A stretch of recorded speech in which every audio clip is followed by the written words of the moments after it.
It's the Growing for Market podcast.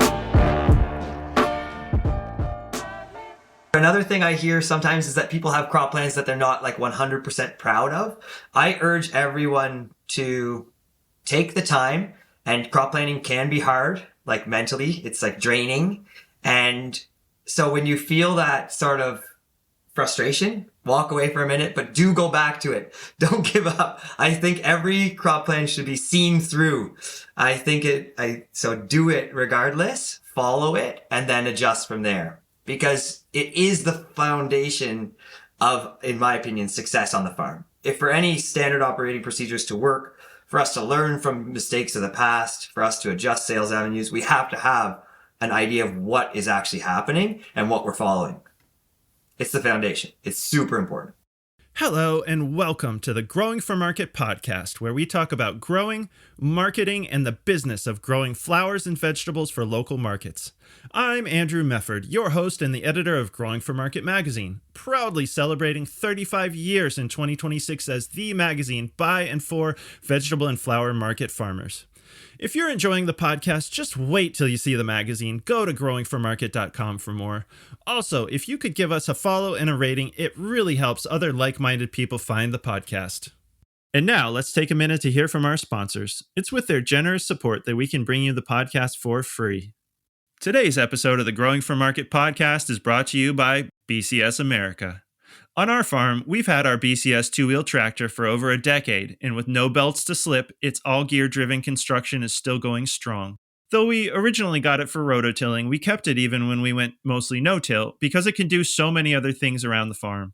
From snow blowing, to making raised beds with the rotary plow, to chipping wood, it can do just about anything you might need on a farm with the right attachment. Need to shred a cover crop? A BCS flail mower will make quick work of even the most vigorous cover crop and chop it up so it breaks down quickly. Want to stir in compost or amendments without inverting soil layers? A power harrow turns your BCS into a precise tilthing machine with depth control so you don't mix deeper than you want to. With so many attachments to choose from, it truly is the Swiss Army knife of farm implements. It's why, instead of saying two-wheel tractor, so many people just say BCS. Tractors and attachments are on sale through the end of the year. Visit bcsamerica.com to find sale pricing and your nearest dealer. Seven Springs Farm Supply has been the market gardener's supply company for over 30 years.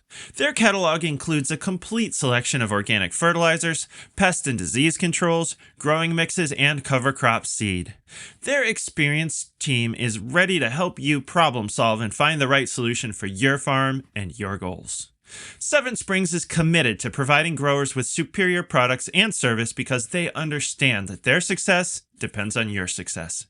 Request a free paper catalog and learn more at sevenspringsfarmsupply.com. Seven Springs cooperative purchase deliveries are coming up. Visit their site to check dates and locations. Today, we have the pleasure of welcoming Luke Sheldrick to the Growing for Market podcast. Luke and his partner Dana run Terramor Farm in Burnstown, Ontario, about an hour west of Ottawa. They grow vegetables and cut flowers for a CSA, local restaurants and retail, as well as 3 farmers markets. Luke is also a partner with the Market Gardener Institute, where he serves as a community expert in the Masterclass and teaches the Crop Plan Accelerator program. Through this work, he helps farmers improve crop planning, build strong systems, and create a more balanced and sustainable life on the farm.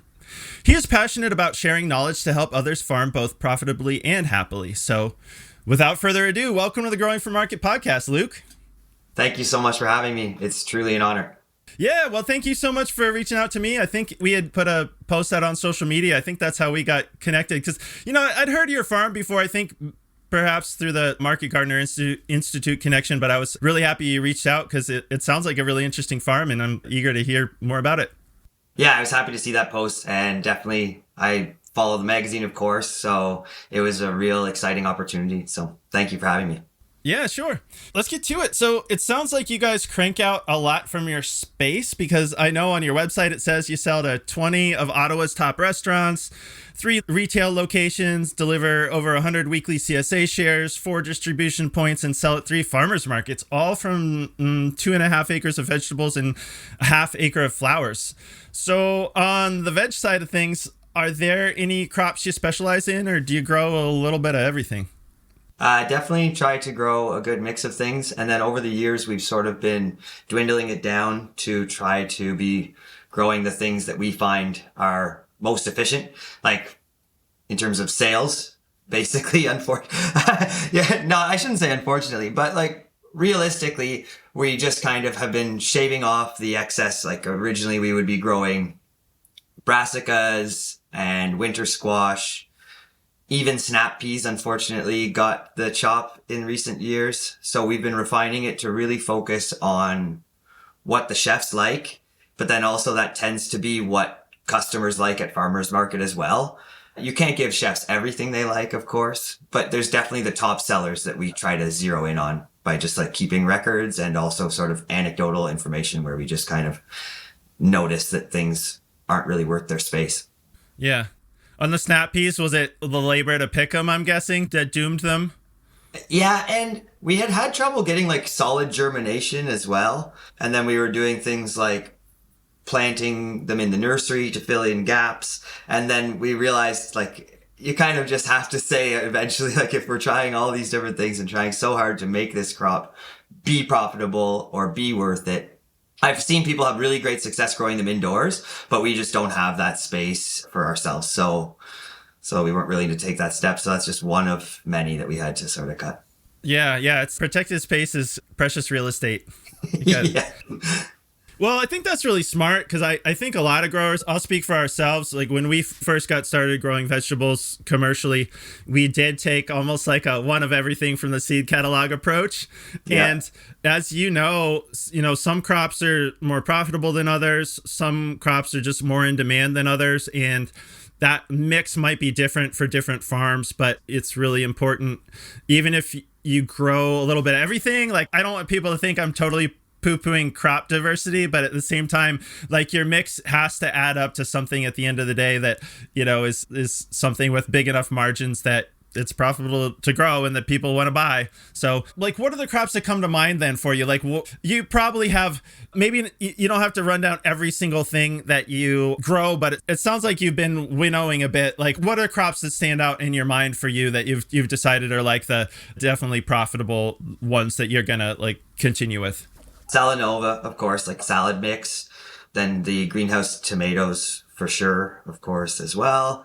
And then some of the strength is just in diversity of the ones that go well. And then over the years, we've just been sort of keeping records and refining so that we're trying to really grow the exact amount we need. And that's where the crop planning comes in, where we're growing the exact amount we need for what we can sell in the window of that crop's harvest window.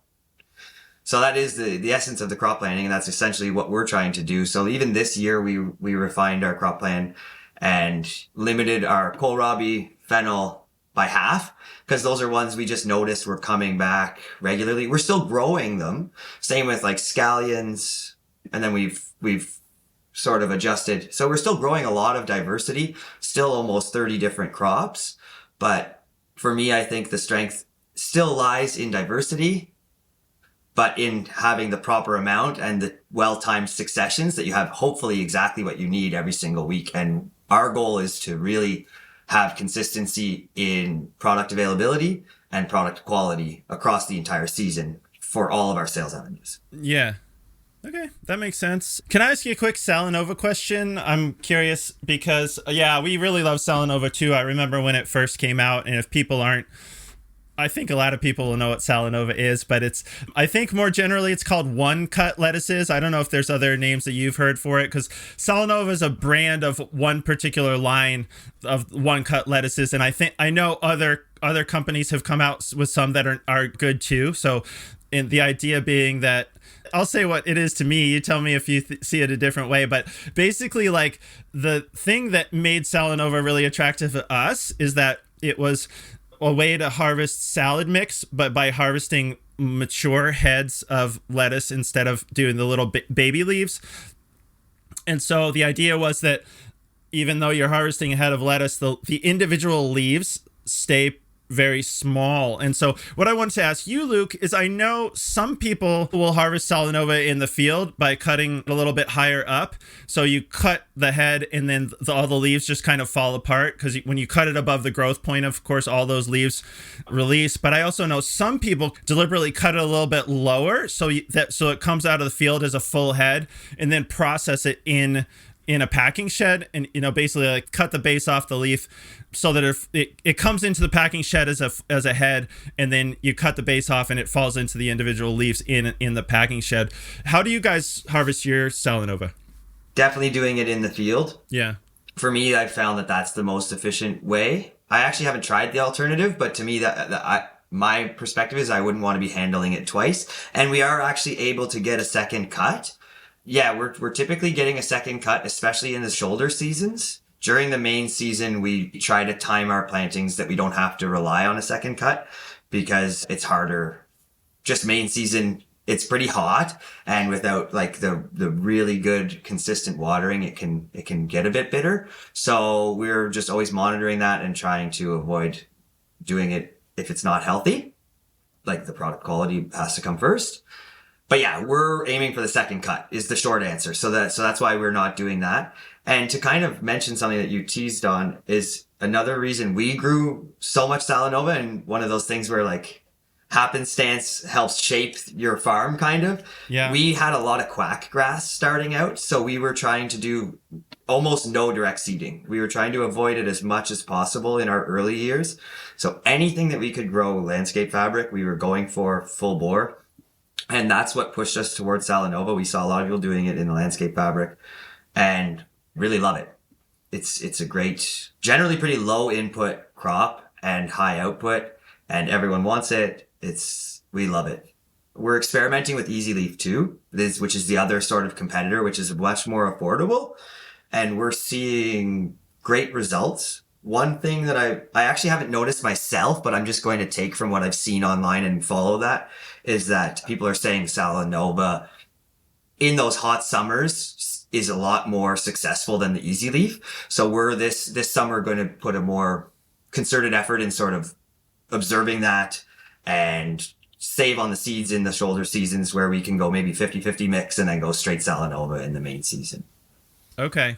Yeah, that makes sense. Yeah, well, that'll be interesting to see if that is indeed the case, because, yeah, I know I've talked to some people who do really like the Easy Leaf too. Like, we've mostly grown the Salanova, but I didn't, Yeah. Different varieties might do better on different farms, so. That's true. Yeah, we might have to do a side-by-side just for fun, a little bit of, because we have to do a test. You can't just, got to do a little Easy Leaf in the summer to see a control environment. Yeah, that would be fun to do a trial. Should probably do that. How about flowers? What do you guys grow for flowers? That's similar to what we were saying. I think it's year 4 where we've done it pretty seriously. Like, we actually did a little bit of flowers our second year, mainly because we had said on our market application, cut flowers. So we're like, well, we're the only ones. There's one other person. We might as well start bringing the cut flowers.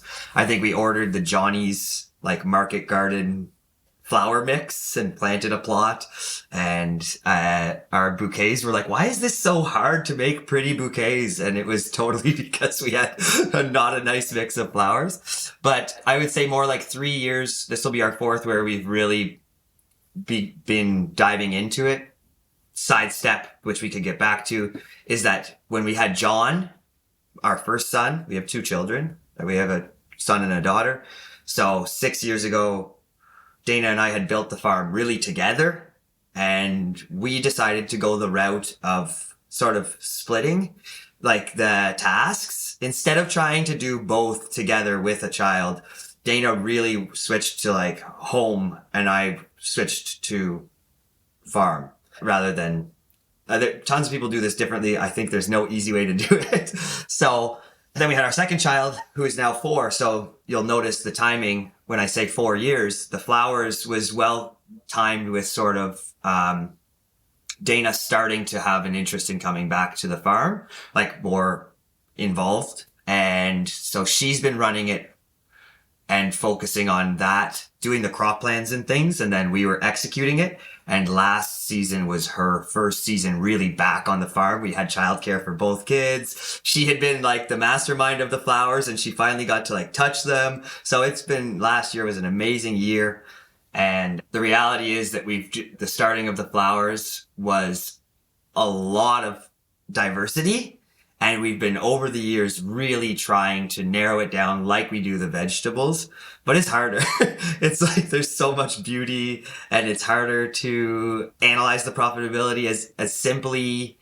And the whole crop planning process for flowers has been very different. They have a lot of different needs. I don't find it nearly as straightforward as vegetables. You can't slap in 100-foot and 50-foot beds as much. We're breaking them into, early on we were doing 10-foot. And now by doing the process of sort of realizing what we like, we've limited ourselves to 25-foot sections and just sort of cutting it off there. Anything that can't justify 25 feet is getting cut off. So it's the same process, but I find a little bit harder. Oh, that's a cool metric of like, if you can't play at 25 feet of it, it doesn't make the crop plan or something like that. Yeah. We had to find a way. Yeah, there's so many cool species of flowers, and you need a mix, of course, to make a nice bouquet. That's interesting to me because I know different people, of course, have different ways of figuring out how to make that crop plan work. So yeah, and there was other we could die. I'll just quickly say there's other things because there's so many variables, and every time you add a variable, crop planning becomes harder. So like we standardized our landscape fabric for flowers, because that was something we had to be trying to be mindful of which went in which bed with what spacing. And that was adding another element of confusion. So now we have landscape fabric is always 4x6 for flowers. And then our patterns can fit into that. Not to over nerd it, but like 3 rows by 9. If I can get it off the top of my head, I think I'm right here. I don't know, but I think 3 by 9 is the same as 4 by 12 in terms of spacing. Or I'm close anyways. We were doing decisions like that to try to play with spacing that we could standardize it on landscape fabric like that. And that's different from the spacing for your veg landscape fabric?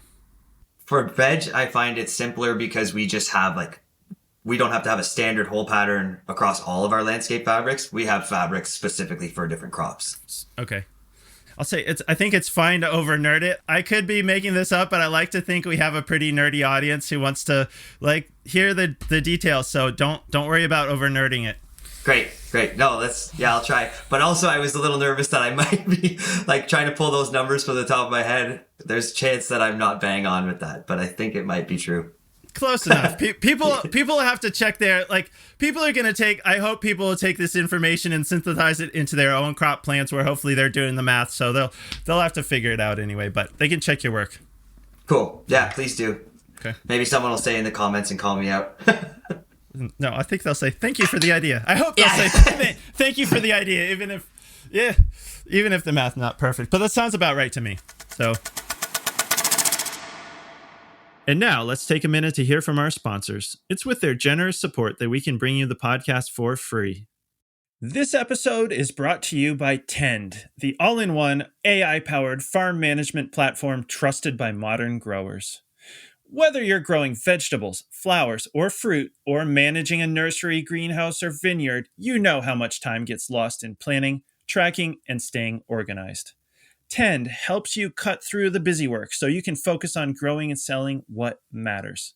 With Tend, you can plan your crops, assign and track tasks, manage inventory, and handle your sales and accounting all in one smart, easy-to-use platform. Whether you run a 1-acre farm or manage a large operation, Tend adapts to your scale and style, supporting everything from manual labor to fully mechanized workflows. Try it for free at tend.com. No credit card required. That's TEND.com. Streamline your season and grow with confidence. Hey, it's Lindsay from Grown By. There are a lot of farm sales platforms out there, but there's only one that's cooperatively owned by farmers. And that's Grown By, your all-in-one solution to simplify farm sales. I'm proud and excited to share 2 new features now available on top of the tools you already know and love. Number 1, our customizable CSA box builder. It allows your customers to simply say what they'd like in their share, and Grown By matches their preferences with your weekly harvest. Number 2, our new wholesale-only marketplace. Developed with the Culinary Institute of America, it makes your life easier with a dedicated shop for your wholesale customers. No more texting those chefs. Combining retail and wholesale inventories and records. And, drumroll, automatic payments on due dates. No more chasing down late payments. These new features sit alongside our popular online sales and traditional subscription CSA tools, making it easier than ever to manage your farm's business. As you start to get ready for next season, we'd love to hear from you and see if our cooperative can be a partner in growing your farm. Visit us at grownby.com. That's GROWNBY.com. This episode is sponsored by Nifty Hoops. Nifty Hoops designs and builds high tunnel systems for growers who want dependable results. What stands out is that Nifty Hoops tunnels are complete systems designed by experienced builders with the details worked out ahead of time. That means the core components are included from the start, like end walls, ventilation, doors, baseboards, and double-layer poly, rather than being added later. The tunnels are designed for real wind and snow loads, efficient assembly, and long service life. You can choose a self-build kit with guidance from written manuals and videos, or a community build where Nifty Hoops works alongside you and the project gets completed in one day. Nifty Hoops has built more than 1,500 hoop houses across the country, including many funded through the NRCS High Tunnel Initiative. They're known nationwide for predictable outcomes and ongoing support. If you're planning a high tunnel project and want it done right, you can learn more at niftyhoops.com. And now, back to the show. What is your climate like there as far as first and last frost dates, precipitation, and rain versus snow and other agriculturally relevant weather? I'm smirking because rain has been a problem for the past few seasons. We've had like maybe one good one out of the past 5, I think. Yeah. This last season was really challenging. Last frost is around, in my mind is like end of April is when we're willing to put out some cold hardy crops. Last hard frost though, like that's last hard frost. Last frost where we're willing to put out sort of peppers and tomatoes is traditionally where we are May 24th. Like everyone says May 24 weekend in Canada. Everyone's celebrating that long weekend, and that's where people are gardening and putting out there. And then first is end of September, and then hard is typically mid-October. This year we had a hard frost September 21st. So that was pretty rough for dahlia farmers in Ontario. I know there's a lot of people that were, and vegetable, like it's just not fun when you think you might get a few more picks off peppers or whatnot and it's just gone. Yeah. So. Yeah. That's almost exactly our first and last frost dates here in central Maine. So very similar to me. Probably a lot of the country sounds cold, but also there's other parts of the country that are even colder. So yeah, go figure. Yeah. And so you said with the rain, you mean the last few years has been very rainy or dry? For where we are has been dry. So we irrigate from a pond. This year it really did run out. It's the first year that it's actually run dry on us, and we've had other instances, other years where we've had to sort of monitor our use and be using it only for certain areas of need. But this year we were actually like mid-August, some of our direct seeded crops were not germinating. Some things just simply weren't growing. So it was actually on paper a pretty challenging year. In the end, like the numbers added up. So that's like I always like to look at the numbers. It's a good benchmark. It's unfortunate that money is the baseline, but it really is a great benchmark to run on, because you can go through a terrible year and you look at the numbers and you're like, okay, if it was that bad and we met our goals, then can't wait for a good year. Yeah. Yeah. I'm guessing the pond probably made the difference, right? Because if you ran it dry, think about if you hadn't had that pond, that probably, like the pond probably made up the difference between a normal year and a year like this. So glad you had the pond. Yeah, that's the benefit of farming small, is that every single plot that we have is able to be irrigated. So, and then we're using Orisha to automate the power for it. So So we're running it, 3 times a day.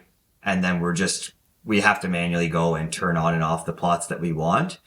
But we've set that up so that we have 4 sort of mains that are controlling it so that we can have, like, we're not, in the early years, we were running around 21 plots, like turning this on, turning that off. And then we're like, there must be a better way. So we have, we have now just 4 zones and all the headers are on the entire 21 plots roughly. And we sort of control the zones just with the main.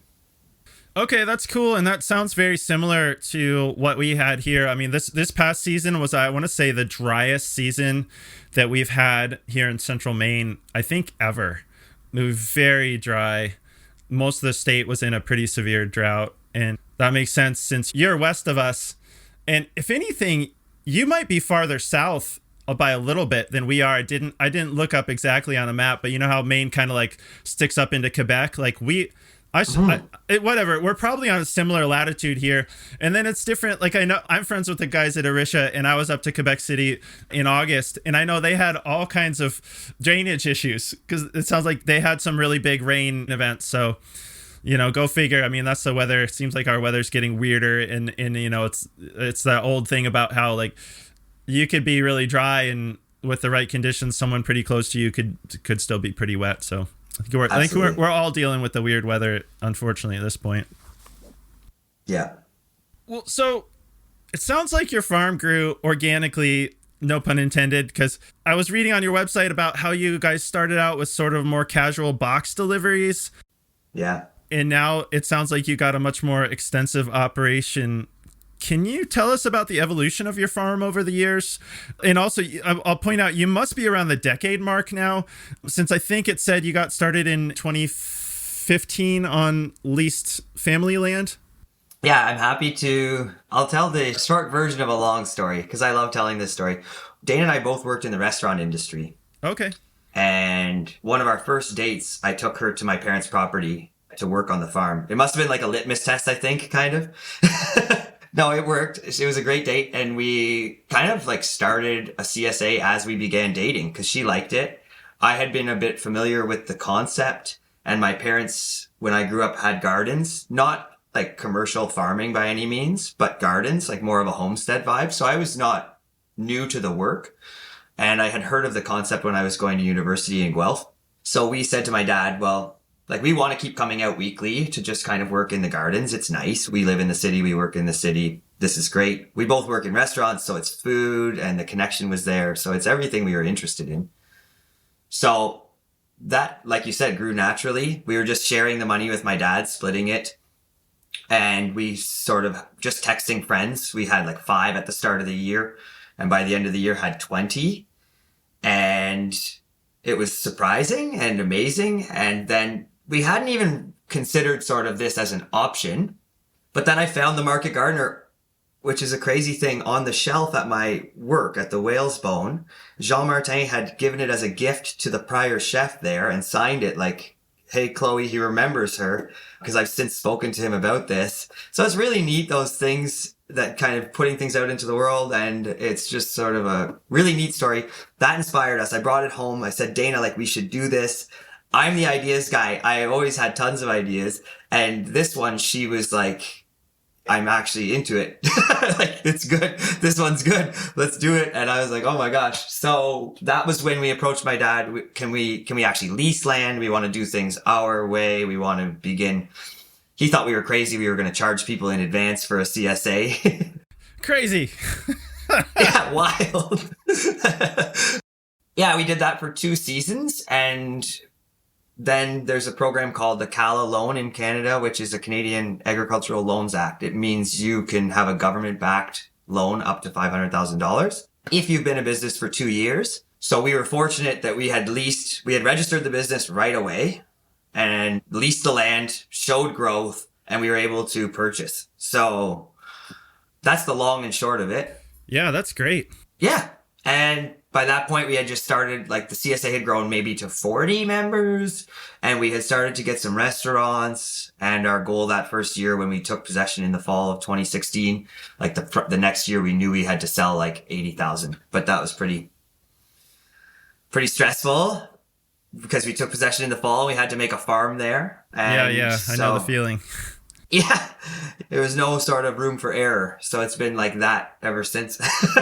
Well, that's interesting. I didn't realize that about your background in the restaurant industry, and I did notice that it sounds like you guys sell to a lot of chefs. Do you feel like that give you an insight into the way that kitchens work to be able to connect with chefs? Yeah, I think like just maybe even on a subconscious level, just knowing how to level with them, having some empathy for their scenario, because I know they can get a bad rap with farmers, and every time I hear that, I'm kind of like, I love working with chefs. Like, they're just as busy as us. You have to be consistent. You have to send them reminders and have empathy for them. And yeah, I do think we had a lot of ins, like we definitely did have ins within that community, but it grew naturally too. Like, we were only doing 3 chefs deliveries per week for like 3 or 4 years. It kind of blew up during COVID. And then that was when there was a huge jump. We had sort of gone from 3 to 6. And then during COVID, it went from 6 to 12. And then now we're quickly up to 20. Oh, that's great. Well, I like to cook, but I've never worked in a commercial kitchen. It does strike me that there's similarities between farming, just as far as it's like a production oriented environment. You know, you like whatever happens, you got to get out the door, like what you promised to people and that kind of thing. So you don't have to answer this question, but do you have any tips? Like one farm that I worked on told us, like, when you're talking to chefs, don't go and tell them what you'll have. Show up when you have it, you know? Okay. Right. So you're not like, oh, our tomatoes are so great, we're going to have them in 2 weeks, you know, like, show up when you have the great tomatoes, right? Because it's going to mean so much more for a chef to see what you actually have than to just like hear like, oh, we have great stuff. Right. So like, I always think about that of, you know, as like, I mean, it's not a very complicated tip, but like, I don't know, is there anything from working in kitchens yourself or from working with all these chefs, is there any, I don't know, tips or best practices for farmers who are trying to, because I know like a lot of people would love to break in, you know, like get a regular restaurant account. Any tips for people on that? And if not, you don't, I realize I'm putting you on the spot. You don't have to say anything. Oh no, I'm happy to answer that. That's something that I really am passionate about. Touching base with them in the winter, just to sort of try to get your foot in the door, is great. I think that's okay. Like, that's no problem. And you could even open the door to their input within reason. Like, if someone says, I need you to grow shiso, I'm not like, yeah, I'll grow your shiso. Or like someone said, can you grow me a field of cauliflower? And I was like, I'm not going to be able to charge what you want to pay for that field of cauliflower. So you have to identify those sort of split points, basically. But if they say, like, I would love some salad, or does it come washed? You say yes, you know, then they already have that idea in their head. They might be getting that from you. So that's a tip. Be professional as possible. So when we are approaching new restaurants, I do it every year. I make sure I'm there before 4:00. If I can reach out to them to find out the chef's name, what door to come in, there's a way to find that info out before I go out. I do that. Then I've got a printout with info about us and our farm, a picture of us, and the backside of that has a sample price list. I've begun, instead of giving them my contact, I've begun, like, sort of part of the deal is I'm giving you this bag of vegetables. Can you please give me your contact? And do you consent to me adding you to our chef list? Because then you're not waiting for them to follow up with you. So those are just some quick tips about just getting your foot in the door. And then sort of my overall, once you do, is just professionalism. Make sure your fresh list is going out at the same time. Make sure that your deliveries are going on the same days. Make sure your invoicing is professional, either written and served with the delivery, or we actually just email it the next day. They are busy. They are just as busy as us. They have a lot on their plate, and you don't want to be a problem for them. So that's where I think there's a divide sometimes, where we have expectations of how often the chef's going to order, and he said he was going to take all this from me or whatnot. And I don't think we can always see eye to eye. We have to just take, like any relationship, a mutual respect. All right. Well, that's good, because, yeah, that's a really good point. They're very busy, and of course, they're not going to work with anybody that's slowing them down, basically. Like, I think those are some good ideas of how to respect that they're busy and say yes, chef, and like fit seamlessly into their systems that they already have going on. So yeah, it's unfortunate, but it's true sometimes. Like, they're a client, and the customer is always right in a way, right? Like I mean, within reason. I've also dealt with some chefs that are not on my level, and I don't feel like I'm getting that mutual respect, and you don't have to stay in that relationship if it's not worth it. Yeah. Well, I think every business probably has customers who are like problem customers, and so I think that's a great thing if you can work with the chef and figure out how to work into their system. But yeah, if somebody, on the other hand, it can be hard, especially when you're starting out and need like all of the customers you possibly can. But we all know there are some customers sometimes that are more trouble than they're worth. And so, maybe that's like recognizing that if they don't respect what you're doing or pay on time, or there's a lot of different ways to not be respectful in a business relationship. And hopefully by the time you recognize that, you can also have enough business going to forget about them if they're not a good customer, basically. Yeah, and diversification of sales avenues is important. That's one thing I should touch on before closing on the restaurants is I've witnessed some people and done a consult for someone where their entire business model was to sell like vegetables to one restaurant. That's obviously risky. Yeah. You can't be just planting for one or two restaurants. You have to sort of diversify and work that into your plan and that just comes with time too, I think.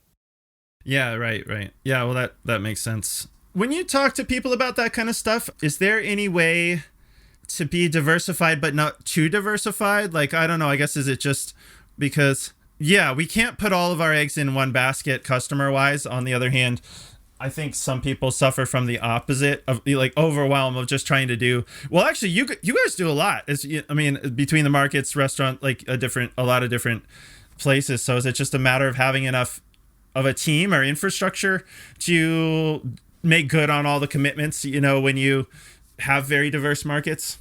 Or like, I don't, and you don't have to say it. Maybe you don't. I was just thinking about that. Like it's really a sweet spot, right? Because obviously you don't want all of your income to be coming from one customer, or even one market. Like, let's say you have like a farmer's market. And then like one thing that would happen to us a lot is that the markets when we had the most stuff is also the time of year when we get thunderstorms. And I think it's a pretty classic farmer's market thing. It's like, if we were 100% dependent on the markets, there definitely been times when we showed up with a lot of stuff and didn't sell very much because it rain the whole time. I feel like that's a classic farmer's market example. So I don't know if you like I guess my question is about finding that sweet spot. Like, do you have any ideas the sweet spot between not being diversified enough and being so diversified that you're keeping track of like a lot of different markets and stuff? Well, there is a sweet spot, I do believe, and I think it would vary for different people, and also sort of what your comfort is and so many variables. I think there's a lot of variables in that because it's going to be up to the farm owner's threshold for stress as well, and sort of what their systems are and some people don't like selling at markets, so they need to maybe try to diversify for wholesale. But our whole goal is to have no food going to waste. We do have one place that we donate to that's on our restaurant run. So we donated close to $5,000 worth of vegetables to them this year. But we are keeping an eye on what's wasted and then trying to adapt from there. It's important, though, to note this is a great opportunity to say we did actually, and we just are updating the website this year. Like we shrunk our CSA by a lot. And it touches on exactly what you're speaking about here. We realized that one of our most inefficient sales avenues was our CSA program because of the amount of energy going into the logistics of 4 pickup points, packing. Yes, we harvest all of it in one go, but then there's 10 different totes going to Almont, X number of shares, got to tick them off. Then 10 different totes of those same vegetables going to Arnprior, another community. And then we have the farm pickup at our farm, and then we have the Ottawa pickup, which goes with our restaurant deliveries on Thursdays. So 4 things. Then we have the 3 markets, and it was just feeling like of all of them, that CSA was the most inefficient. And we actually got rid of 3 pickup locations last year because we were almost double dipping because we have market locations within. Well, first of all, we're at the Burnstown market, which is 5 minutes down the road. That's on Friday, and our CSA pickup was Wednesday. So that was an easy decision. So what we did was we marketed for all of those communities that we wanted to close our CSA pickups to purchase market cards. And we do those through Square. It's a great option for the people that were already getting our CSA. It's basically the exact same thing, but they are able to have full selection and they can spend what they want that week. So we kept the Ottawa CSA because we don't have a sales avenue for that one, but the 3 other ones where it was lacking efficiency, we basically still sold like 80% of, like we only lost 20% of revenue on the CSA, which is when we needed it in the spring. So that was a bit of a fear of getting rid of it. And it worked out because we feel like we didn't lose 20% of sales and we feel it was far more efficient. Like we did technically lose 20% of sales, but I don't believe we did because we just sold it in other areas. Yeah. Okay. Actually, and you brought up the market cards, which is something I wanted to ask you about, because I think you already answered one of my questions, which was, I know some people do a CSA, like a market card CSA, and I couldn't tell from your website.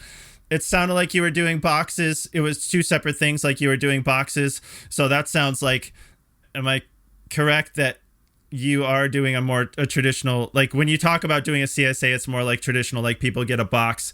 And then can you tell us the market card, does that work like a CSA as far as, do people get a discount or something when they buy? Like maybe I should just, you tell me how the market cards work, but do the actual physical cards themselves come from Stripe and then people load them? Or tell us how the market card system works for you. So the way that we do it is we have the cards, they're connected with Square. And when people purchase one, we preload it with extra money based on the amount they put on. And then that they're eligible to use that at any one of our markets. But typically people are buying it to be a regular at whichever. We have the Burnstown community that people are going there, but they have the option to go to any market and one is on Friday, one is on Saturday, one is on Sunday. So they have free range of what's at the market that day. It just basically replaced our CSA at 3 different pickup locations because we were already going to market there. So it's really a pick your own CSA. The concept is the same. They pay in the spring, they get rewarded. They can go weekly, but it just has more flexibility than a CSA. And it's just marketing. It's just marketing it different. Yeah. We still do the box in Ottawa though. That's important to note. So we're still doing, that's a traditional box. We pack, I think 20 to 30 shares based on, it's not huge. Our CSA has been sort of dwindling down and that's kind of okay for us. We're happy with that. And you said you put on extra money. I mean, is it the kind of thing where people pay $500 and they get $550 on the card or something like that? Or like, exactly. That's what, okay, cool. I like to get those details in case people listening are considering similar kind of thing. Yeah. And if we run promotions, we might even say 15%. Like we ran a promotion that was $575 and we might run that again for say February 1st. I'm thinking of sort of promoting that like 1 week, try to get a big push, and that's totally worth it. Yeah. Does seem like that would be the time to do it. Yeah. So yeah, that's something we're working on now, is just sort of the marketing plan for the spring. Busy times. Yeah. Yeah, I mean, there's never a dull moment on the farm. I know people... No. Growing for market gets most of my time these days, but, people would always be like, oh, it's winter, so you guys are just chilling, right? Like, yeah. No. No. You don't want to see the to-do list of farmer in January, I don't think. It's probably just as bad as the summer sometimes. Yeah, I mean, I sure hope people can find some time to grab a little downtime, but it's always a struggle on a busy farm. Yep. So I did want to ask you, though, so many farmers would love it if their kids would take over the farm. Did you ever think that you were going to farm when you were younger, or was it something you came back to? Oh, yeah, great question. I did not think I was going to farm. Like, my dad actually specifically had the mentality that you couldn't make a living growing vegetables. I should preface by saying... I've heard that from a lot of people who grew up on farms, basically their parents telling them to, do something else.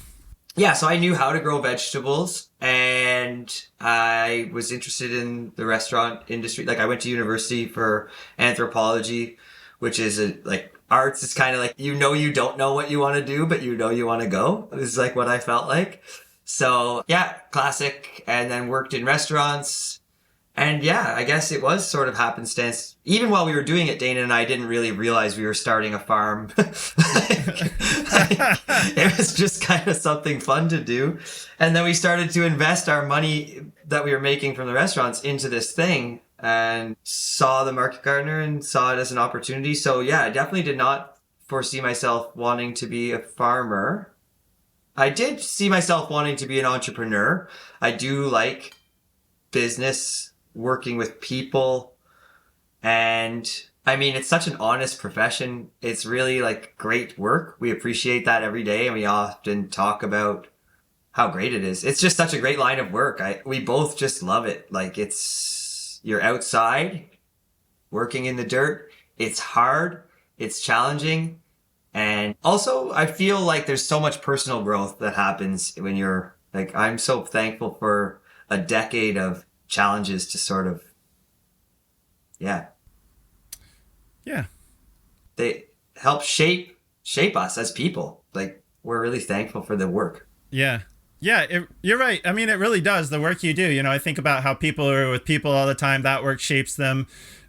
As farmers, we're at the whims of nature in a certain way. You know, it's like the weather doesn't care whether you need to plant something that day. You know what I mean? Really, I know what you mean. It's the interacting with the natural world kind of like puts us in our place in a way, because nature don't care. I mean, they don't care what our time schedule's on. You know, like, no. If it's gonna thunderstorm or snow that day, it's gonna do it. And so I think it does. I mean, obviously I appreciate it, and it does at the same time shape us. So I think you're right about that. I know that on the website you say you practice no-till, no tractor agriculture and work mostly with hand tools. So how much of a crew does it take to cultivate those 3 acres like that? Yeah, we typically run a crew of 8 on the farm. And then we have some also like part-time market staff as well. It's a lot. I want to also mention that we can go back to that, but I don't like to say we're no-till. I like to say we're minimal till. We're heavily influenced by the principles of no-till and focusing on soil health. We could go back to that if you want, but I minimal till is what I like to be associated with. Yeah, well, I think it's good to be just flexible. Definitely. It's an important thing to note, because for people starting out, if you try to go fully no-till, I think that can be a really big challenge when we already have a lot of challenges we face as farmers. And if you got to plant a bed, it's okay to, we try to shallow till, like we do have a tiller. And if we have, I guess we could get into it. We could go back to the other one. Yeah. But if you're okay, I like to say we have the 3 bed prep models, and we're big on SOPs on the farm. So we could get into that too. But we noticed that there was a lot of lack of clarity around what bed prep, what the steps should be. So we have 3 sort of standard ways we do it. And they're called no-till, minimal till, and mow-till. So no-till is when like there's a nice crop. Maybe we're pulling up Salanova and like pulling up landscape fabrics, and that you don't need to till. We're just broad forking, amending, and then running the wheel hoe over it, and then a rake. And that's in those steps. Everyone knows that's the process. And then sort of minimal till is where maybe there's a bit of debris that needs to be worked in, that we just want to get the bed planted, we don't have the time. So we would probably quickly hand weed it or something like that, but then use the tiller to just get it to a workable soil type, because that is like functional soil is also really important if you're running a direct seeder or need to transplant. Lastly, if we've lost to the weeds, mow-till is where we are rebuilding the bed. And that's just like, you're still using the principles of minimal tillage, because ideologically, the layers are still in the bed. You're taking the aisles and burying the debris of the problem. Then we're broad forking, and then we're still going to shallow till that as well to sort of get that, what we've thrown in, to be workable again. Yeah. Thanks for that summary. I think people are always interested, everybody's bed flip. Sometimes they're the same and sometimes they're different. So I appreciate you telling us how you guys do it. Yeah, I don't want to be confused for no-till either. Like, there's some really great no-till farms out there, and we're not a great example of it. We're just like a functional, trying to do our best to incorporate cover crops where we can, and putting in organic amendments, of course, like we do 50-50 alfalfa kelp, and Actisol is a product in Canada that's an organic chicken manure. So we're amending with that, and some compost, but like not 6 inches of it. Like when we can and where we can, we're putting it. Yeah. It's also such like different people. I don't know. I guess I don't want to go like all the way down the no-till rabbit hole, but it also just matters so much what different people consider to be no-till. Because like I feel like it's pretty legit to say that if you're using like a power harrow shallowly or something, to me that does it for me as far as being no-till, because you're not inverting the soil layers. But I know there's also people who take a stricter definition and don't, like take more of like a no steal in the field kind of approach to no-till. And as a person, running a magazine trying to help market farmers succeed, I just want people to find the system that's going to work for them, right? I mean, like in the magazine, for example, we've had articles about like pure no-till, and then we've also had articles about people who tried that approach that didn't work. They talked about why it didn't work for them. In some cases, they could do a few years of like more intensive tillage, get their soil right, and then get that to work. On the other hand, there's some people with such bad soil that actually works really well for them, just as kind of like build up and kind of like forget about the soil, and hopefully over time, the action of roots and worms and all the critters in the soil will improve that soil over time. So it's like, I try not to take a position on it really. I try to take the position of, I hope you can find what works for your farm. Is what was the position I take. Yeah, and that is going to be different for everyone. I think that's really important. And that's why I want to thank you for giving me the opportunity to speak on that, because I think it's just, if you're starting out, farming is super hard. So try not to have like any strict ideas in your head about exactly how your farm is going to go with bed prep. I think personally, like we ran into quackgrass. I don't know how we were drowning in weeds for 2 full years. Like we were just it was not a pretty farm by any means, but we got out of it and it's starting to look like a pretty farm. So the quackgrass is getting better over time? Yeah, we just kind of strategically, like a bad spot, we'll dig it out. It still kind of comes in from the sides, but we'll just, like a bad spot, we'll dig it out in the spring. There's a lot of labor involved. And then that might be where kale will go that year, because like the rhizomes just don't get access to light, and you're losing battles but winning the war over time here and there. And we're just rotating. In the early years, it was really more strategical, like onions cannot go there, and you kind of, where you can and can't do things, and so sort of strategically winning the overall fields back. Yeah. That's just making progress over time is sometimes all we can ask for. Yep. Well, so something you mentioned a minute ago that I also noticed from your website was your work share program, where people can work a certain number of hours for one of those CSA market cards you were telling us about. And I thought that's interesting because it's a way to, labor's always a problem on farms, right? So I wanted to ask you about that, because it sounds like a way to get people involved productively on the farm without hiring them as a actual employee. Can you tell us a bit about how that work share program, or whatever you call it, works for you? Yeah. So it's really nice because also I'm sure a lot of listeners can relate. You get asked a lot. People want to work on your farm. They want to, but they don't want to be a staff. So it kind of is setting a bit of a standard where people can't just come one time, or, they kind of get at least a little bit trained, a little bit of an idea of how the farm works. It's a formal agreement, which is nice. They're getting something in exchange. That's really important to us on our farm, is like the act of exchange. So, and it's lovely because it is community based too. A portion of their work goes towards the amount that we donate to the Parkdale market. So that's cool. They're doing a donation in a way too. And yeah, it's been going well. We cap it at 10 people. It doesn't always work out. Like when we get 10 registrants, it normally averages out to more like 8 or like 6 or 8 that make it all the way through the season and everything works fine. But we do exchange the market cards. No one has abused that system. Like if that's a detail people are interested in, I have access to the card associated with the person. So, if it doesn't work out, not that anyone has abused it, but you could easily just remove the funds. Yeah, people really enjoy it. They come, we have a separate schedule. We use like a scheduling app for our team, and we have one of our team members runs the workshare end of things. So they do all the communication and the scheduling, and we just have the days that are available for them to be able to come. It's not every day because there's certain days that are better on our farm for people to be coming. They're expected to be at the morning meeting the same time as everybody, so that we either 8 o'clock or 1 or the 2 time slots, so that they're able to get associated and filled in on what's happening. They're not coming in the middle of the work time. So there are some expectations because, like I say, it's an exchange, and it works well having it formal like that. Yeah, well, that's cool, because I think you're right. A lot of people have it in their mind or would like to help on a farm, but so few people actually have any farm experience these days. It can be a very different experience than what people are expecting, or maybe they don't even know what to expect. But yeah, obviously as the farmer, it's great that people are interested, but people got to be effective.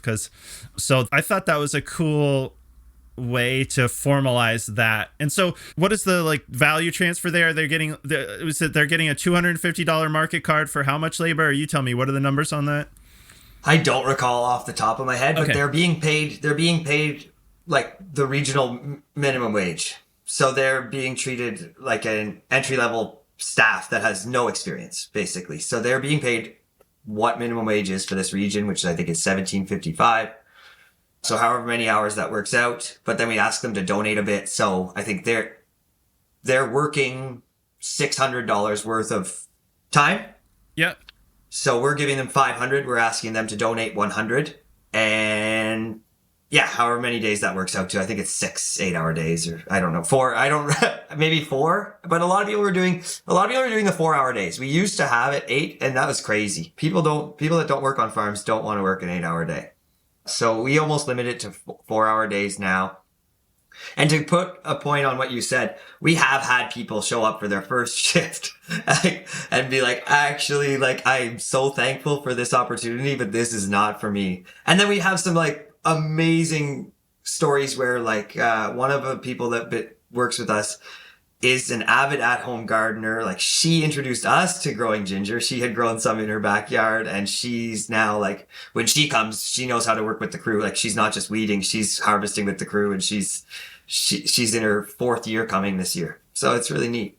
Oh, that's great. Okay, well that works. I don't actually need the exact, I feel like those are plenty of details. If somebody wanted to do that kind of thing on their own farm, they could just translate hours worked into some rate that they plug into the card. Yeah, and check out the website. People can go check out our website. It's all the details are there too. They might not be fully up to date. I gotta mention, we're updating our website now, so it's a little outdated, some of the information. But yeah, the CSA, we don't have 100 members anymore. Okay. Oh, and I wanted to ask, what app are you using for your scheduling then? I'm just curious. Yeah, Team Up. Team Up's not one I'm familiar with, but people can check it out. It's free. That's a bonus. That's what we like. It's good enough. It's probably not the most beautiful app. I think those are more the paid ones, but and we don't really use it to send communication or anything. It's literally just for scheduling. Yeah. Well, I probably like a lot of things. If you're using the base, the free version might be fine if you don't even need all the bells and whistles. So yeah, cool. People can check that out if they're looking for that kind of thing. Yeah. And now let's take a minute to hear from our sponsors. It's with their generous support that we can bring you the podcast for free. Farmers who partnered with Farmhand grew an average of 63% this year because it's more than software. Farmhand acts as your business coach and assistant, helping you sell out, save time, and grow smarter. From marketing to fulfillment to customer support, Farmhand pulls real data from what's worked and what hasn't for other farms and turns it into websites that convert, campaigns that sell, and fulfillment systems that give you your time back. Curious what that looks like? Meet the founder, Ari, at farmhand.partners/GFM and see the same insights and support the fastest growing farms rely on every week. That's farmhand.partners/GFM. Whether it's tomatoes to market, flowers in the spring, or vegetables for your family, growing in a greenhouse protected from the weather provides the right environment for a harvest you can count on. Rimmel greenhouses are strong, durable, and easy to assemble, offering the quality that you need to grow productively year-round. Rimmel greenhouses are proudly built right here in America and shipped to anywhere in the U.S. With technical sales staff members located across the country, many with growing experience, the Rimmel Greenhouse's team of experts will serve as your trusted partner every step of the way to ensure that you get exceptional value from your greenhouse investment. Visit Rimmel.com to get a quote today. And now, back to the show.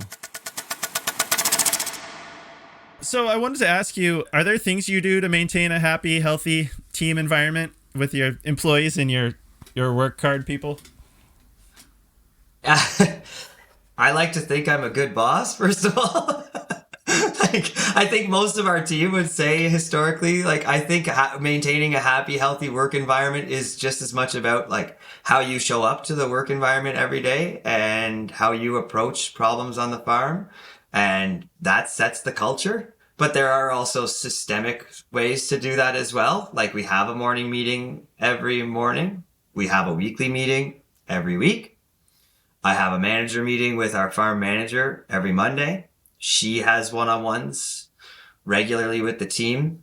And then having systems in place and clear expectations for me is the best way to have a happy, healthy work environment, because people thrive with personal autonomy. So knowing what the expectations are and being able to fulfill them and feel good at the end of the day, to me, is the easiest way to make sure you have a happy team. Yeah. Okay. Then there's the fluff on top of that, where last year we started doing pizza days once a month and things like that. Yeah. But I think the day-to-day is far more important than the extra stuff. Yeah, I think you're right. But at the same time, the extra stuff is also, it's a nice touch. So. Oh no, I don't want to. Yeah, don't get me wrong. I definitely agree with you. It's nice to have those moments to connect after work and connect outside of work. And we realized that was something we were missing, and we started doing that last year. Good excuse to get a pizza oven for the deck. Yeah, sounds like fun. Do you sell flowers to any of your restaurant accounts at all? Yeah, it's not super fruitful, but it's one of those things where it's growing, and I think with more promotion we could even do better. You just kind of have to, like you say, pick where you're putting your energy, and when you have lots of different sales avenues, but yeah, one specifically was getting regular stuff, and then our other ones would just do here and there. And it's a neat system. We just have sort of DIY buckets for the restaurants. It's on our fresh list, and they can just order however many stems they want, basically. Okay, yeah, because I know so many restaurants, not even particularly fancy ones, sometimes have a flower on the table or something like that. Or I know some bigger restaurants have arrangements and stuff like that. So it just occurred to me, I was, I wanted to ask, since you're going there anyway. So that makes sense that you are dropping flowers off to some of them too. I mean, yeah, and we've explored different ideas with it, that we haven't really done a deep dive, but just some concepts while you're brainstorming. We've thought it would be cool, a bud vase subscription for restaurants would be neat. Yeah, you could provide the bud vases and just bring the flowers to fill them every week, or they could have the bud vases, whatever. But promoting it that way would be neat. Right now, we're just kind of keeping it simple with the DIY fresh list. And we could sort of probe them more too, asking all of them. Normally you're dealing with chefs though, and that's done by the front of house. So you have to get in touch with who's in the front of house. Who are they ordering flowers from? Are they just going down the street and getting a bouquet for the front door? Or you know what I mean? So it's a whole separate avenue of conversation. Yeah, that's a good point that I had not thought of. Is you're right. The chefs probably aren't ordering the flowers. No. Yeah. Okay. Well, hey, one question I had, since I know you do veg and flowers, is post-harvest handling. So I know a lot of vegetables give off ethylene gas that promotes ripening, and a lot of flowers are very sensitive to ethylene, which will reduce the vase life. Do you guys have separate storage areas for veg and flowers, or otherwise, how do you keep the flowers away from ethylene in cooler or post-harvest? Yeah, that's tricky. We have 2 fridges, so it is a bit of a juggle. And one of our major things we want to get is a 3rd flower fridge. So we have 2 fridges currently. And yes, the flowers have to be juggled through to avoid that. And we do keep one warmer, so that helps for the ones that are more likely to produce ethylene. So that's convenient. But the flowers are, as that business is growing and our vegetable business is growing as well, it's becoming a little bit, space heavy. And also, to be frank, we just last year converted our old chicken coop to be like our flower hut.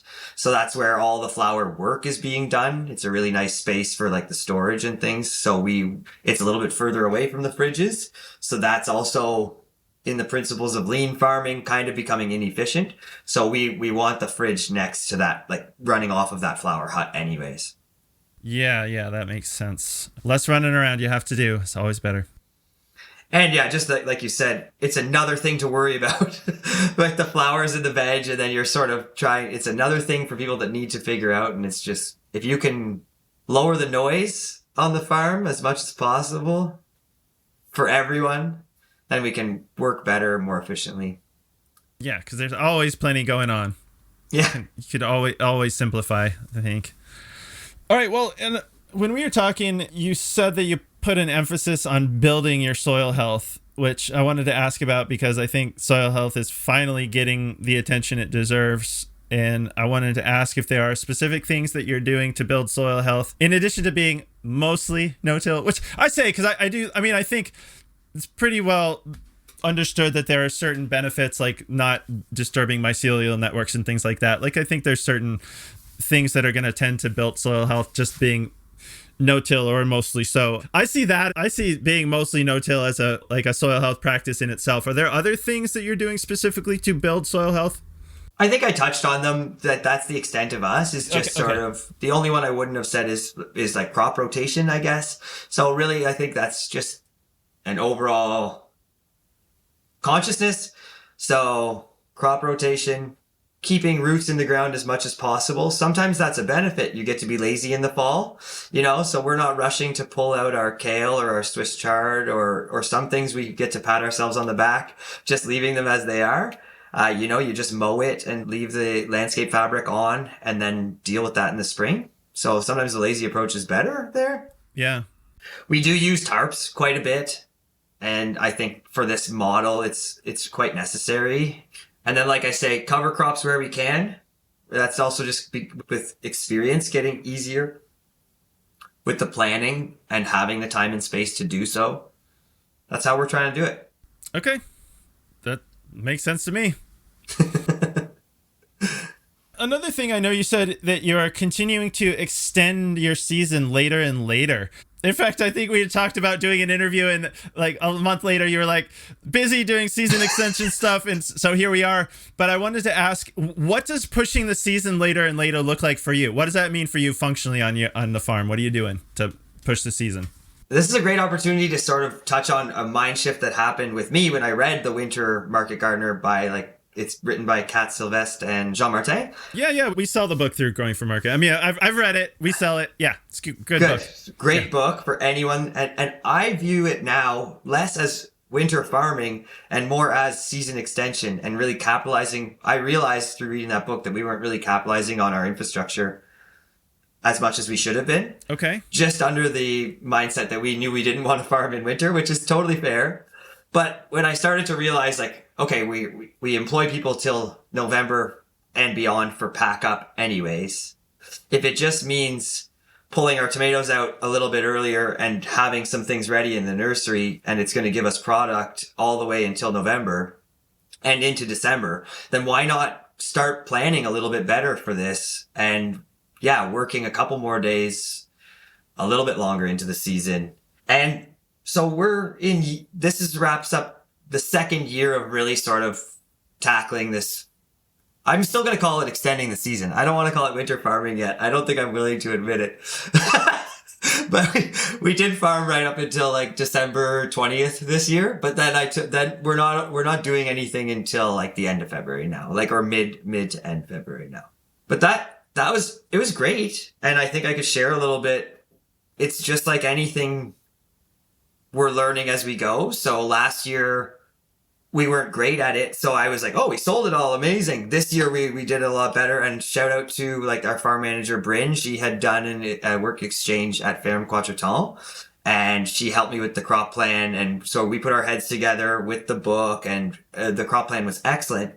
But then we realized that like our chefs aren't ordering what the chefs at, like it was really modeled after the book and after what they're doing there, what Kat had sort of written out and what Bryn had experienced. And yeah, try selling Senposai, and we just found it. I ended up having to work a few more markets than I wanted to into December to sell all this produce that we had grown hoping to sell to chefs.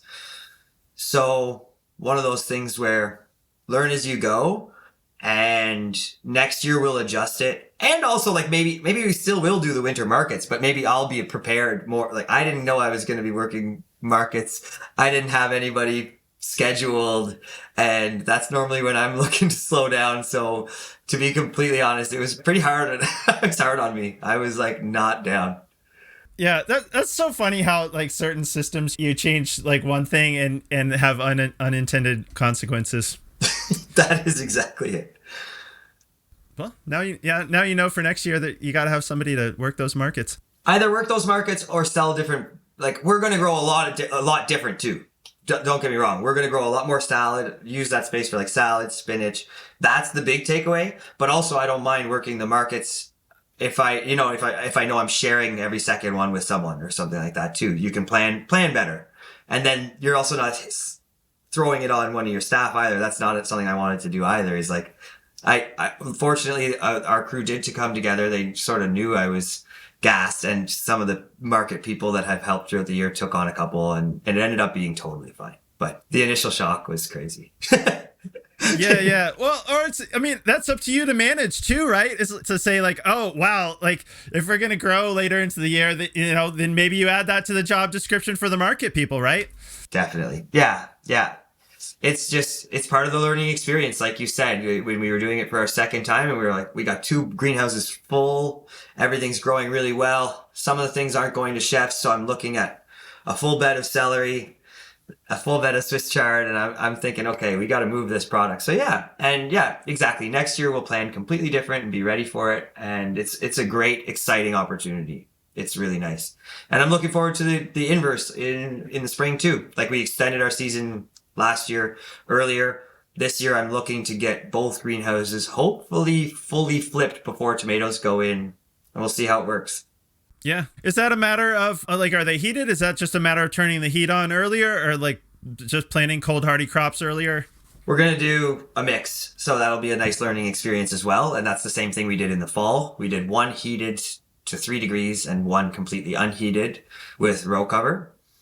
And this spring we'll do the same, and it will be the same greenhouses that we do that system. So one will be unheated until mid-April, and one will be partially heated. And it'll be a nice opportunity also to sort of witness those differences. Cool. I know when you said you're passionate about crop planning, and I'm guessing you're doing some of that now for the rest of 2026. How do you plan out all the moving parts as far as crops on your farm? Well, first off, I'm a big fan of Heirloom. Okay. I love using the software, and that is like the Crop Plan Accelerator program. I teach using that. Oh, okay. So we should see, that's a Market Gardener. Heirloom is Market Gardener Institute software, right? Yeah. Okay. In fact, I had Jean Martin on the pod probably like 2 years ago, right when Heirloom was coming out. So it might be people... It's been a while. People might not have caught that episode, but if people are really interested in Heirloom, I did talk a bit with Jean Martin about that. So sorry, didn't mean to interrupt your role. No, that's great. Just some context for people, yeah, in case they hadn't heard of it before. Yeah, exactly. And I find it to be a really good software, and it's only improving. Like they're constantly working on it, and I really like to work with it. So that is how we plan our farm. And then we take a sales focused approach. So we're looking at what volume of product we can move in each sales avenue each week, and then working from there to target what we want to harvest and working backward from there. And then that's the point where you put it into Heirloom. And when you sort of create your game plan based on your sales avenues, then you're able to map it, and then it has the associated tasks. So then each week you're just looking at it. There's on our farm, we do a bit of taking the data out and putting it into binders for the associated areas on the farm, nursery, direct seeding. And then we reference it weekly for our to-do list, but we also do a field walk. And then that sort of informs our weekly meeting. Is that what you were asking? Yeah, that's what I was asking. And I'm also thinking, like, what is Heirloom doing for your planning process more than, say, just plugging it into a spreadsheet, right? So I personally find the hardest part of a crop plan is it's not just saying what you want to do, but you also have to, and for anyone that's done it from like the grassroots, like even before the Masterclass or even before all this data came out, like I remember 10 years ago doing my first crop plan. Yeah. So every crop you're doing, you have to then you have to go, okay, what's our spacing? Okay, so then how many plants are going to be in a 100-foot bed? And then that's one crop. And then you're like, what's the days to maturity? Okay, we have to work backwards to there. We're going to input that. And then that's when we're going to plant that. So things have come along now where people have spreadsheets where you can put that data in and then you create the planting. It'll do that. But then also when you extract that data, if you change anything, then you have to be conscious. Okay, there's fallout from every action you do if you change anything. Yeah. And so between one location to another, you have to be really conscious that you're not missing a step. So what I do find really nice about using software is that when you enter something in, if you've done your crop charts properly, so we're putting in the data for how many plants, what the spacing is, what the days to maturity are, how many days in the nursery it is. You're doing all that information up front before you start working for your specific scenario, so that when you create plantings, it generates all of it for you.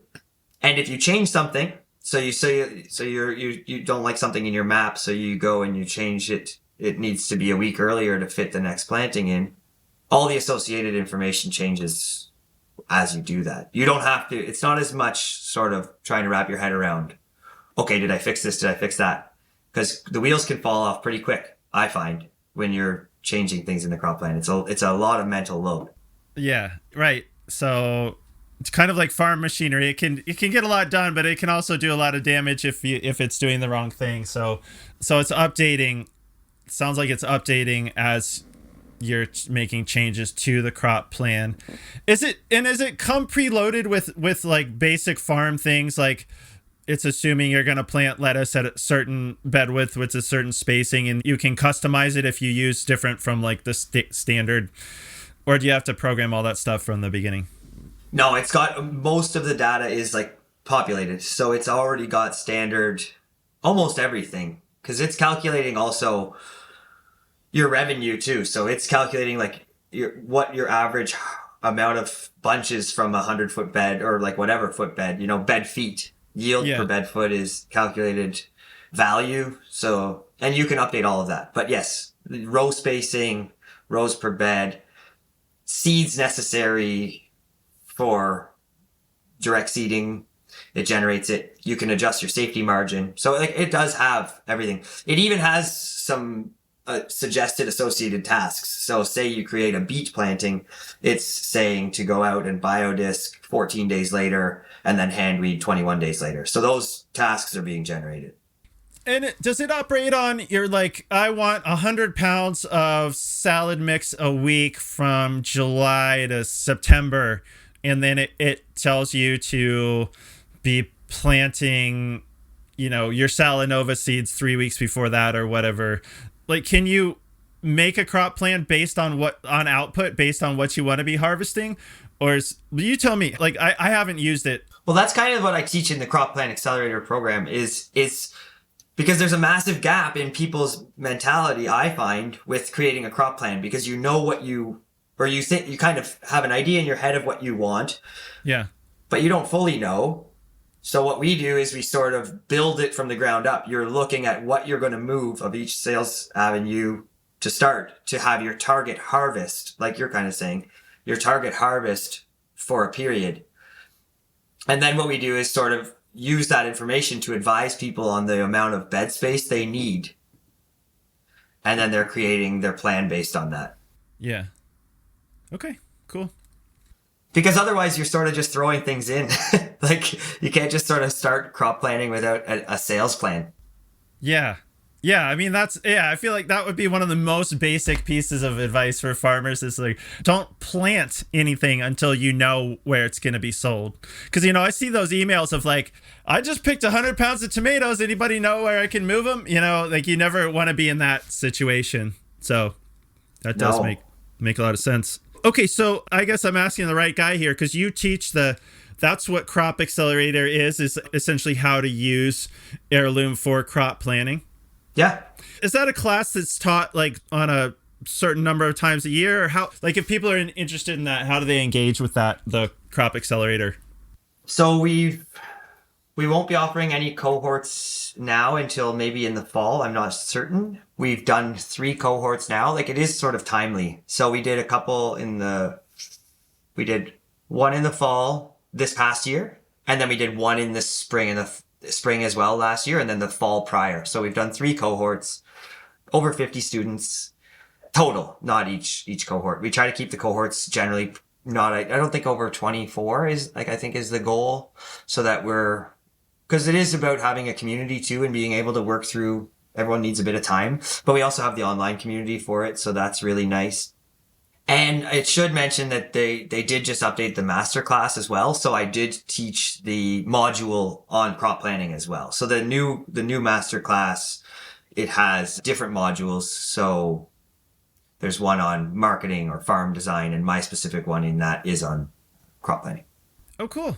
Well, is there anything? I mean, I think that's interesting. I think people can look that up if they're interested, right? Because isn't heirloom itself the kind of thing they can get a free trial. Like if people are interested, they can like go kick the tires and decide if it's something they want to really use for their farm, which it seems like this would be the time to do it anyway.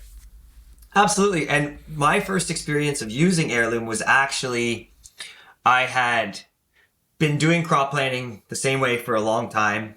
And yeah, using spreadsheets and doing it what I was talking about, like mapping it out manually, making sure my plantings are all going to work with successions going back and adjusting it back in the spreadsheet. So the timing, and then that was my nursery planting schedule, generating a direct seeding schedule. And I was just finding that some of my things weren't lining up. Like some of my days to maturity would be off. Exactly what I'm touching on. Like some of those minor things, I would change something here and then it wouldn't line up. And I'm like, damn, I'll catch that next year. But it was like always something new, right? It's just not too many touch points. So that is how what you're mentioning people trying is exactly what I did. I took my crop plan and I put it into heirloom, and it took me a week, and it was phenomenal especially because I had an existing crop plan. It was even easier because it was just sort of plug and play. And then I caught all those mistakes, and then I was super thankful, and I signed up immediately. Like I did the month trial and I was like, I love this. And then since then I've sort of worked with them too, to sort of troubleshoot things and stuff like that. So it's really nice. Okay, cool. Is there anything else you want to say about crop planning before we move on to other stuff? I just, you clearly are intimately familiar with it, so I just want to make sure there wasn't something you were hoping to say that we didn't get to. Oh, thank you for the opportunity. I think the only thing I would say is that I was surprised to hear that not everyone has one. Or another thing I hear sometimes is that people have crop plans that they're not 100% proud of. I urge everyone to take the time. And crop planning can be hard, mentally. It's draining. Yeah. And so when you feel that sort of frustration, walk away for a minute, but do go back to it. Don't give up. I think every crop plan should be seen through. So do it regardless, follow it, and then adjust from there. Because it is the foundation of, in my opinion, success on the farm. If for any standard operating procedures to work, for us to learn from mistakes of the past, for us to adjust sales avenues, we have to have an idea of what is actually happening and what we're following. It's the foundation. It's super important. Yeah, absolutely. And then, my other thought is that even if it's not perfect the first year, if you have a plan, it's just going to get better every year as you realize what didn't work about it, year 1 or whatever, then you won't make that mistake again year 2. So I think you're right on there. I love that. Yes, don't strive for perfection either, but do the best you can, because like you've just said, I would be shocked if there's any farmer that has the exact same crop plan I've done it for 10 years. I expect that we're going to change it every single year as we move forward. It does get easier though, for sure. Yeah. How did you get hooked up with the Market Gardener Institute people? I mean, I can imagine, I think they're mostly in Quebec and you're there in Ontario. So there's not a lot of, you guys are fairly close, relatively speaking, but I'm just curious, how did you get hooked up with them? I was presenting at the Guelph conference. I think it was 2 years ago. I forget what I was presenting on. I think, oh yes, I did a split presentation on, I think the overall thing was adding sales opportunities kind of was it. And then I was too scared to do a 90-minute. so I thought I'd talk about two things that I knew, that was restaurants and flowers. So that was easier for me to break it up.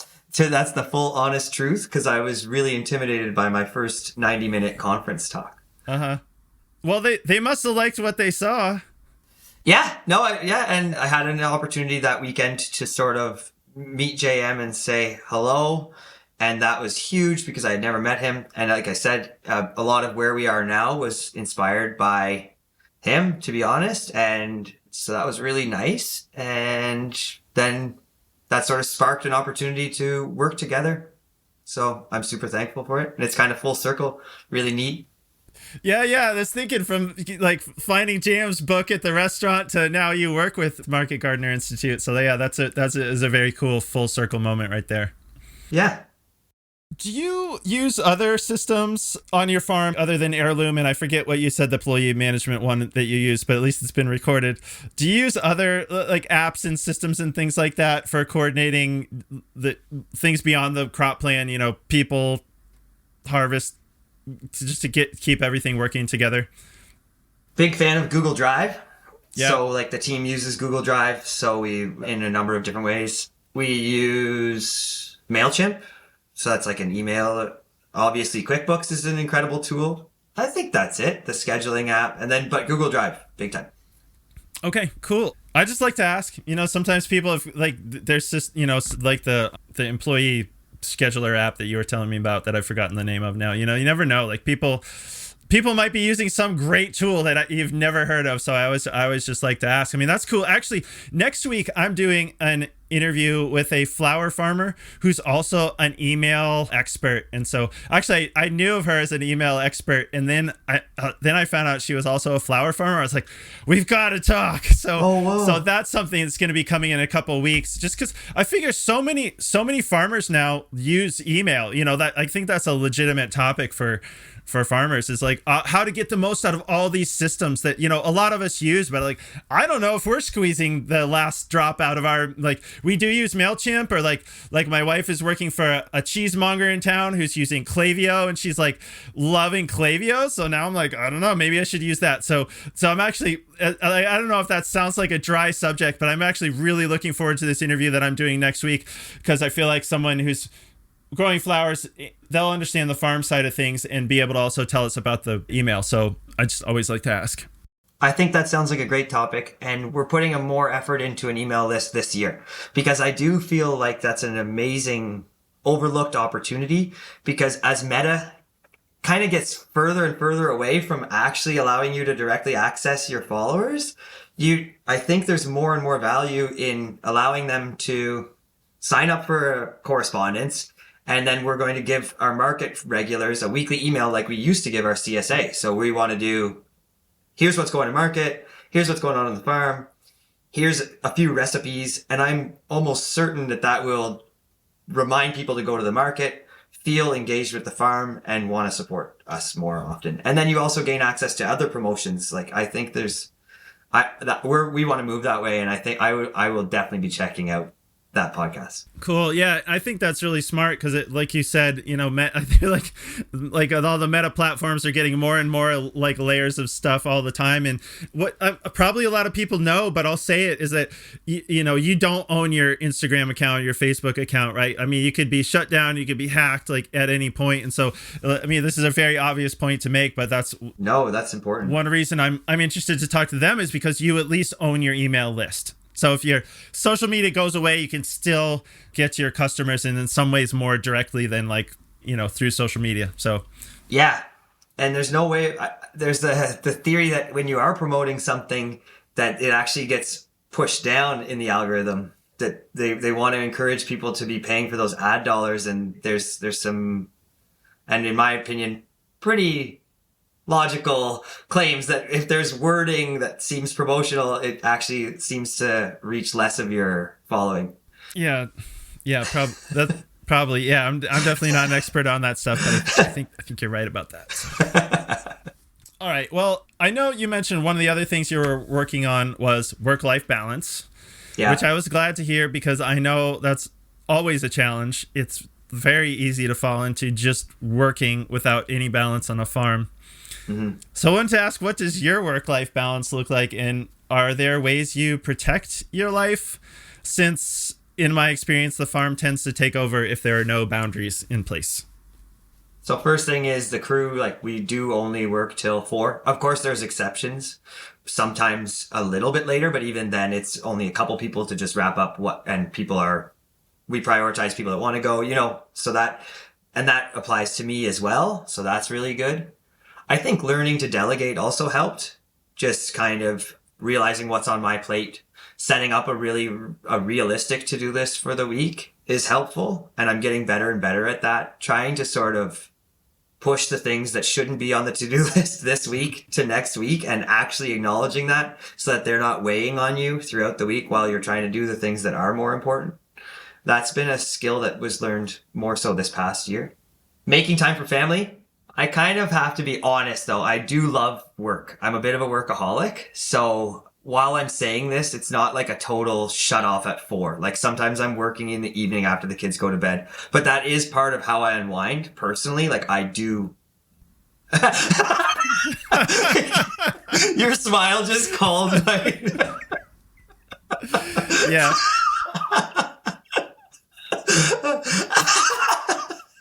Okay.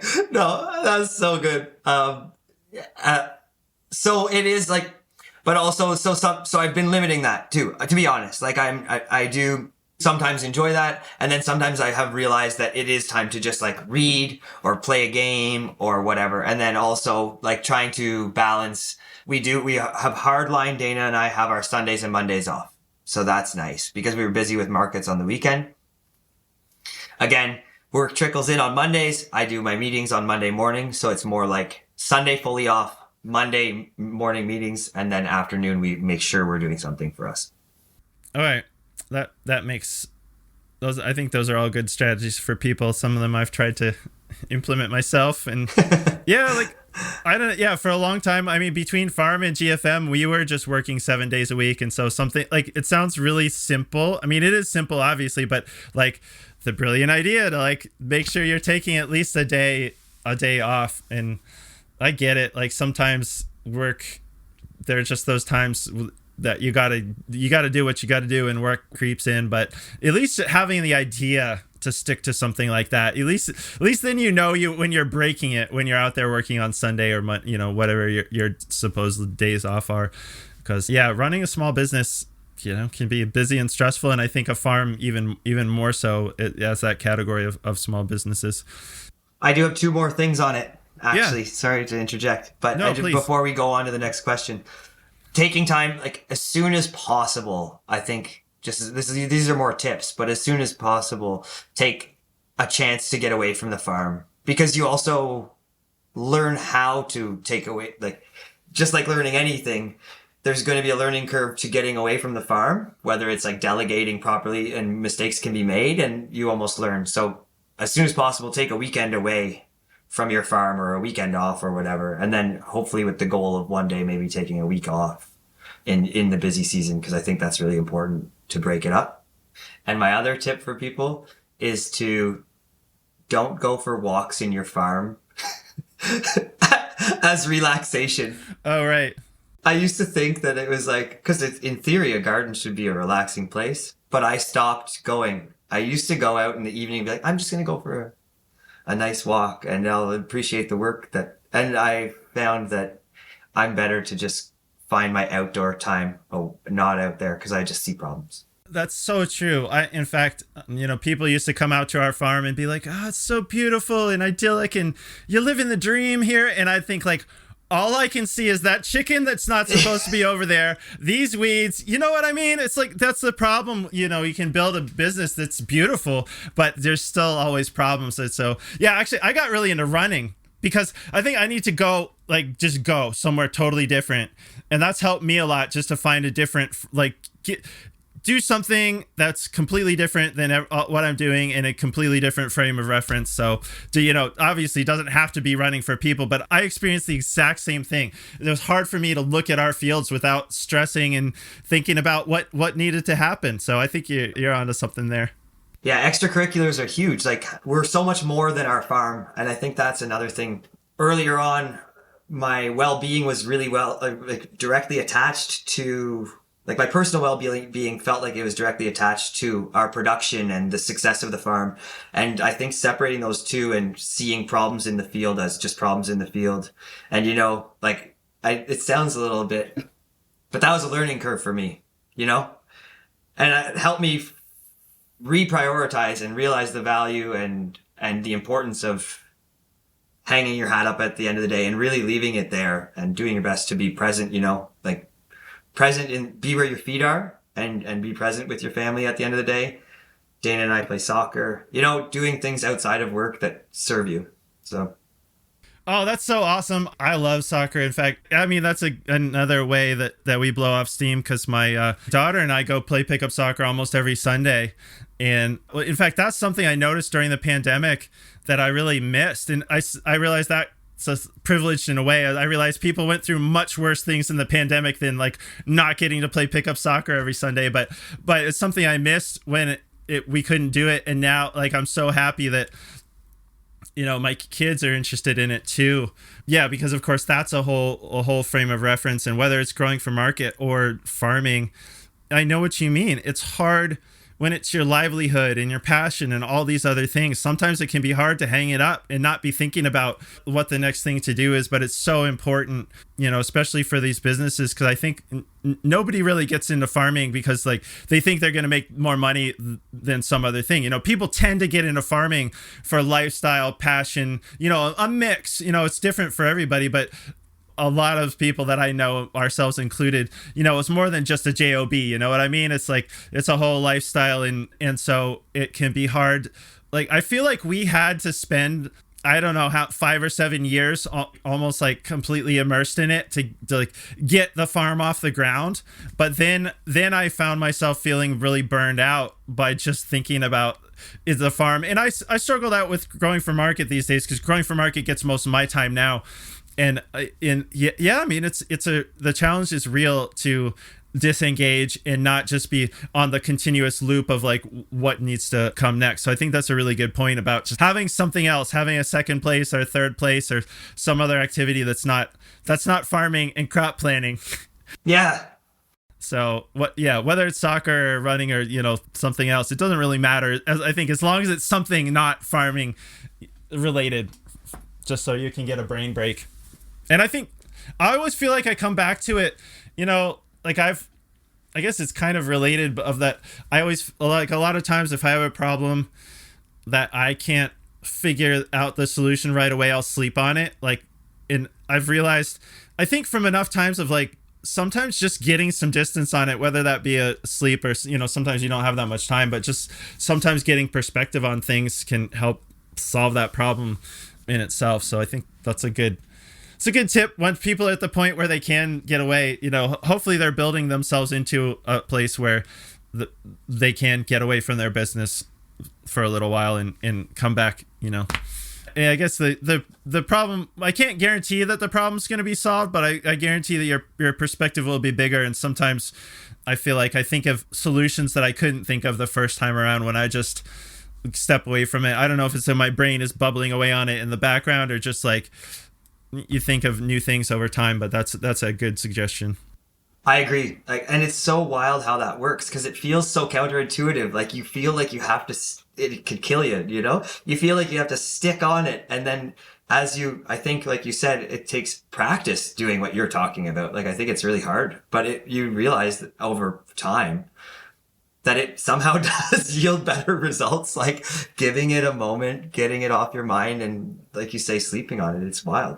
Yeah, it can sound like mumbo jumbo, be like, I'm going to sleep on this, or I'm going to work on this project by not working on it. But it's happened for me enough times, yeah, that where I think at first, sometimes I just couldn't solve the problem, and next morning I'd wake up and, have an answer, have an idea how to go about it. I think it's worked for me enough times. I do kind of trust it a little bit now of all right, I'm just going to sleep on it. I think that's where the expression comes from. So, yeah. Another thing that I could build off is just, it's kind of going a little back, but Dana and I have weekly meetings. And I think that's real. If you're in a farming relationship and you're not having a weekly meeting with your partner, you must. And I personally kind of think even if you're not in a business with your partner, and I think a weekly meeting, maybe it's going to be shorter, which would be nice. But no, I'm kidding. I really enjoy them. They help us set up our whole week and make sure we're on the same page for everything regards with business. And then where this ties into business is that I'm the guilty party here. I was always talking about the business, right? And I think other people could probably relate to this. But me knowing that I have a space and a time to talk about it and then setting that aside so that it doesn't slip into dinner talk has been amazing. Like a big change in setting that boundary with work and life balance. Yeah. Yeah, that's a really good idea, actually. Yeah, we used to do Monday morning meetings. Like, I wouldn't be surprised if a lot of farmers did Monday meetings just because it's, maybe you've been doing markets over the weekend and it's time to get back to it and see where the weeds are, see how things have been growing over the weekend. But you're right, by making a discrete, concrete time to talk about business stuff, I never thought about that before, but then it doesn't have to creep out into everything else because you have the time when you're going to talk about it, your meeting. Yeah. Brilliant. Yeah. Well, Luke, that's actually the questions that I had for you today, but I did want to ask if there's anything else that I should have asked you about or that you'd like to say before we let you go. No, this has been awesome. Real pleasure. That's all I got. Likewise. You've got a very interesting farm. I really enjoyed hearing about it. So, well, thank you. Because, you've been very generous with your time and I enjoyed hearing about it. But I do want to give you an opportunity to tell people where they can find you, either on social media, online, or wherever you want people to look you up. Yeah, thank you. Yeah, Terramor Farm is the name of our farm. So that's our website, terramorfarm.com. We also are on Instagram, TikTok. I share some stuff on YouTube as well.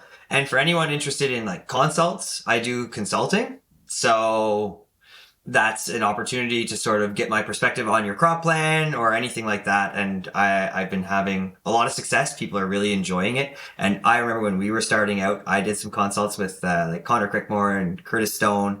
And there's just so much value, in my opinion. They really helped us in getting some perspective on your specific scenario. So I'm happy to be offering that to people starting out now as well. Cool. So is there a way that they would contact you through the website or just hit you up, DM or email through the website? Does it?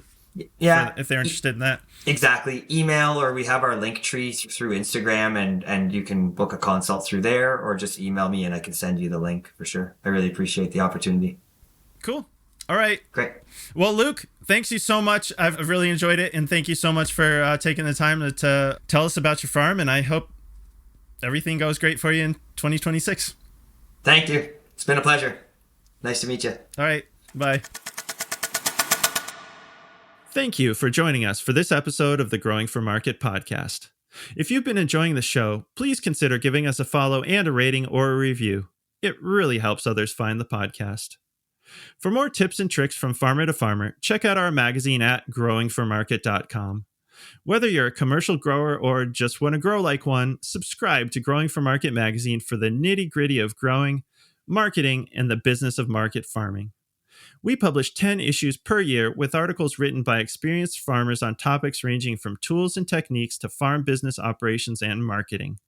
If you've been listening to the Growing for Market podcast and haven't yet checked out Growing for Market magazine, we've made a change so you can try the magazine for free. We've added a free month to the beginning of all first-time subscriptions. Try out the digital or paper magazine for a month, and if it's not for you, cancel within 28 days and you'll never even get billed. All subscriptions get you a year of the magazine, plus 150 downloadable back issues from the last 15 years and over 1,700 archived articles. With digital subscriptions starting at just $39 a year, head on over to growingformarket.com and subscribe today to benefit from over 3 decades of writing by farmers, for farmers in Growing for Market magazine.